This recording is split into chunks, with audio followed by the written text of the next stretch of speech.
রাতের ডিনারে বানানোর জন্য আজকে বানালাম তড়কা, যেটা ছিল 5 রকম ডাল দিয়ে বানানো। আর এটা কিন্তু আমি ডিম ছাড়াই বানিয়েছি, তাই নিরামিষ দিনে এই তড়কাটা তোমরা রাতের রুটি দিয়ে খাওয়ার জন্য বানিয়ে ফেলতে পারো।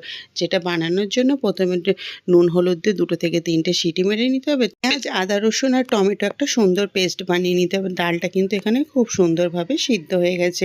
আজকে কিন্তু আমি টমেটো দিলাম না, টমেটোটাও কিন্তু দেওয়া যেতে পারে। সামান্য সর্ষের তেল গরম করে এর মধ্যে ফোড়নে দিয়ে দিলাম গোটা জিরে, তেজপাতা, শুকনো লঙ্কা আর কয়েকটা গরম মশলা।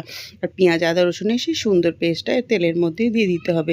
মিনিট খানেক নাড়াচাড়া করার পর একে একে মশলাগুলো দিয়ে দিতে হবে। যার যেরকম নিত্যদিনের মশলা সেই মশলাগুলোই অ্যাড করতে পারো। আমি কিন্তু এখানে একটু সামান্য কাশ্মীরি লঙ্কা অ্যাড করেছিলাম কালারটা সুন্দর আসার জন্য। রুটি দিয়ে খাবার জন্য এটা কিন্তু আমার কাছে মনে হয় বেস্ট রেসিপি।